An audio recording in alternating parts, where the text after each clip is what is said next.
Hello everybody and welcome to Storm Reads, and today I have my week in review.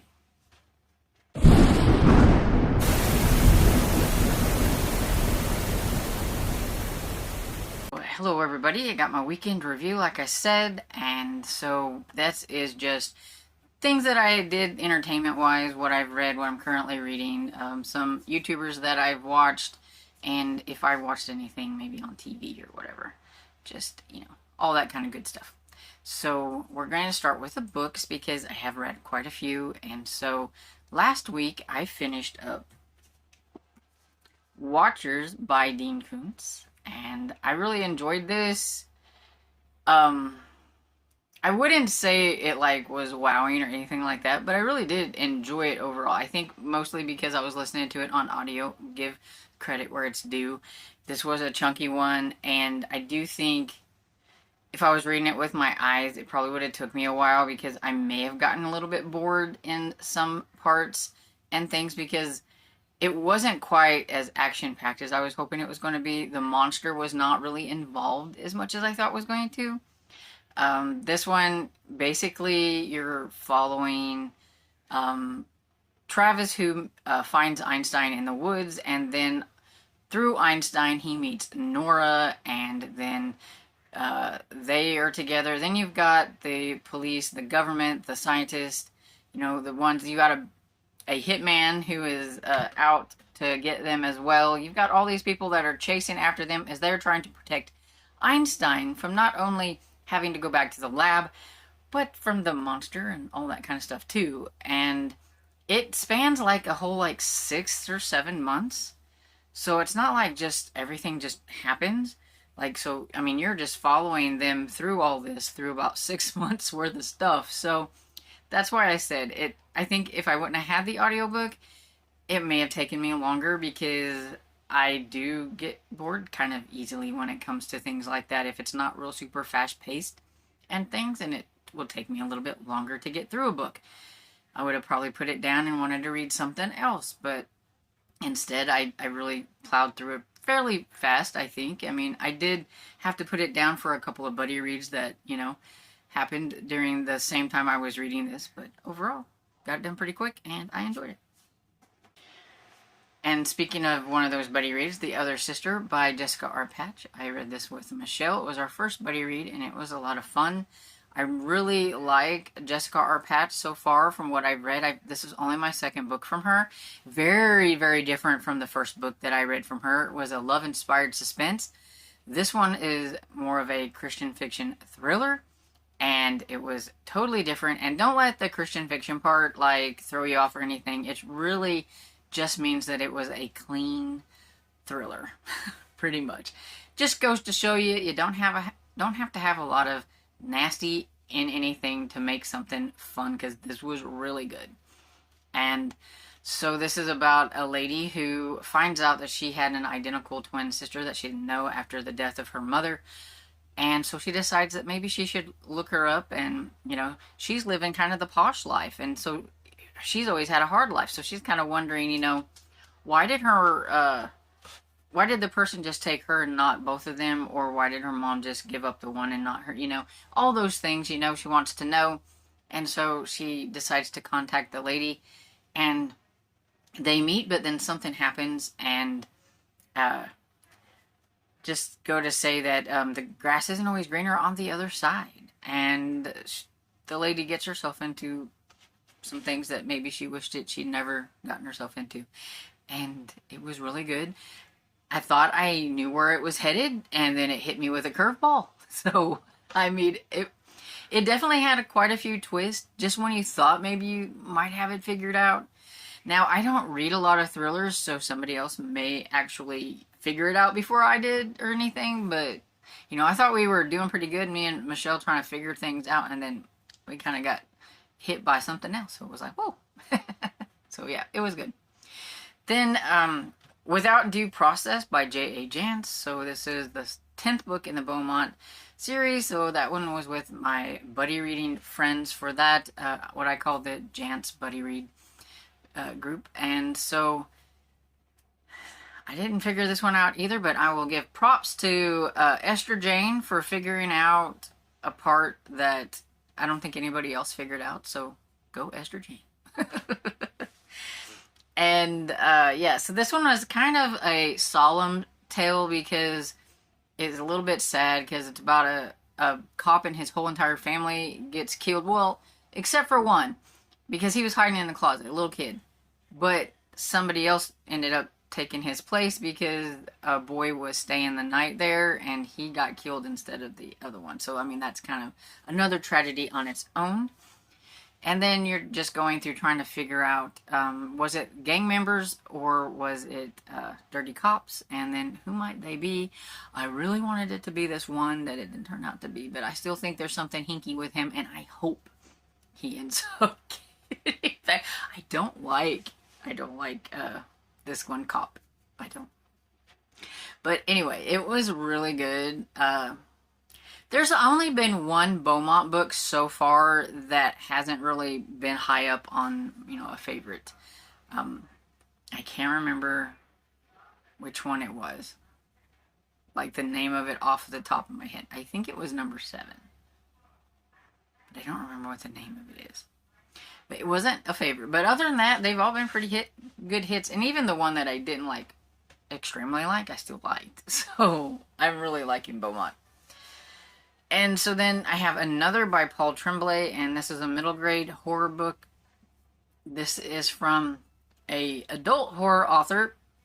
This is his first middle grade, and I don't know anything about his adult horror. I don't know if he's as strange as this is for his middle grade, but it was pretty strange. And I feel like it's very hard to explain. But it's about a boy, whose name I can't remember. I can never remember characters' names. And all of a sudden, he gets this new friend that comes to visit with him, and he doesn't know where this kid come from because he don't have any friends. And there's something very strange about this friend. But at the same time, he doesn't have any friends, so why not? But his parents start liking him, the other kid, more than their own kid. And he starts thinking, what in the world's going on with this? And the farther it progresses, a lot of things start changing, especially about the main character and things. And, yeah, so it was just really strange. And then I have The Werewolf of Fever Swamp by R.L. Stine, which I thought this one was okay.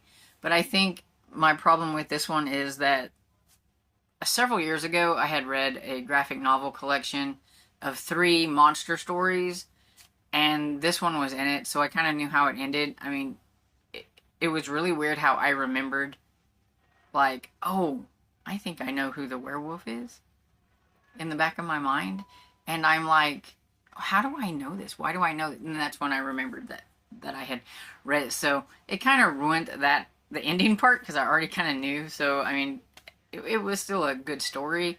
Just, I don't know if if the ending would have wowed me, or if I would have been just like, because I already kind of knew how it was going to go, so it didn't, faze me much. But it was still good. And so that's all the books, and so now we will move into what I'm currently reading. So currently I am reading Mummy Man and Waffles and the Dire Deeds of Dr. Gargo, yes. I don't know why I can never say that.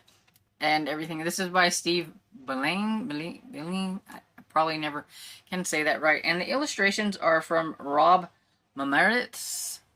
I don't know if you can see that, but yeah. It's kind of dark in here because it's rainy outside. But anyway, it has some really cute illustrations in it and everything throughout it. I have to show you this one because it's just really cute. But basically, they're out trying to figure out where the Dr. Gargo is, and they're taking a road trip to try to find him. And, I mean, that's basically what we're doing. And we've come across some of the monsters. And one of them is... And they're all from, old movies that the main character's grandfather was supposed to have worked on. And the names of some of these movies crack me up because the author went out of their way to try to mimic some B-rated monster movies, but then make them different too. And here we have the tornado had a face. He's got a face. And he's got the Mummy Man and Frank. Oh no, he's got Frank. Frank's my favorite character. Even though Frank doesn't say anything, I love Frank. And then, let's see, we have this one here where the tornado sticking his tongue out.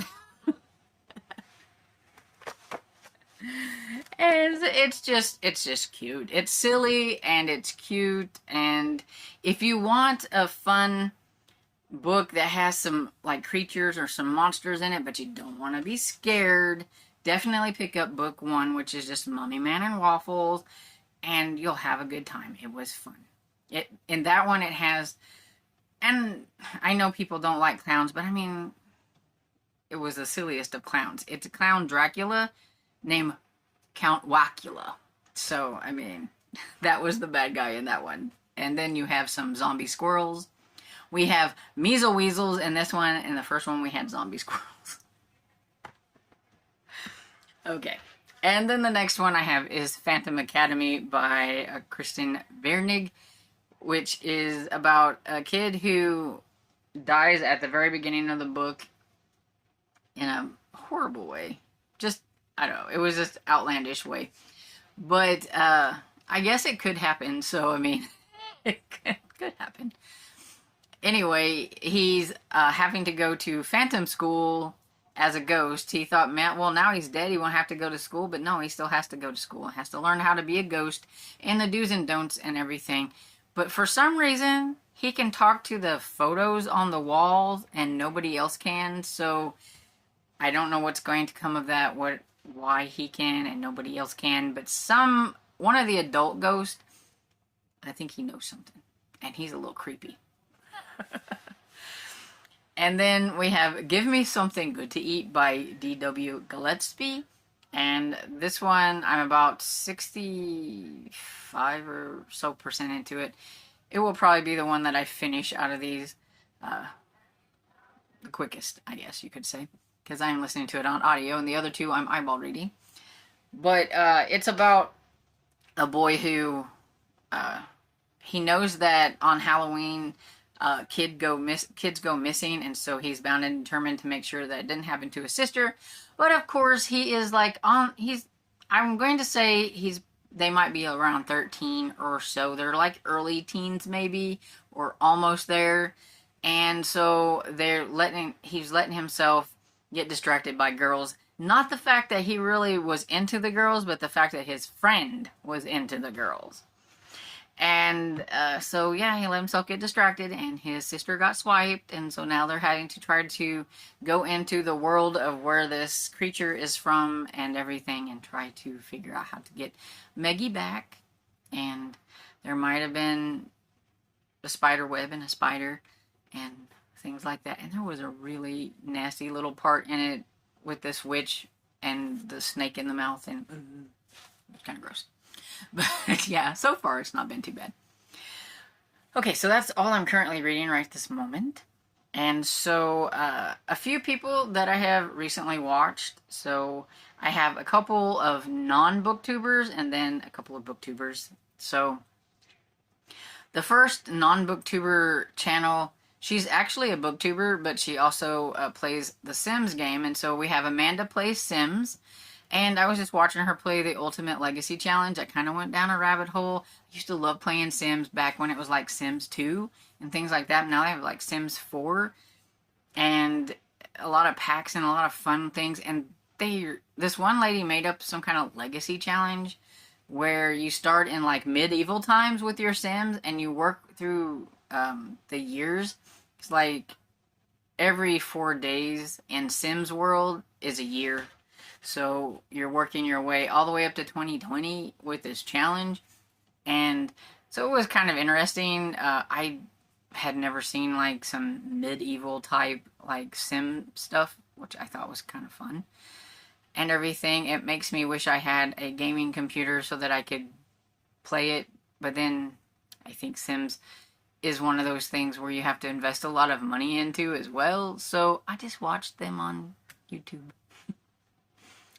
And then I watched Wagon Wheel Homestead. I don't remember what her name is, but I watched her make some sourdough items and everything. She has a very friendly voice, just kind of easy to just watch her make her sourdough.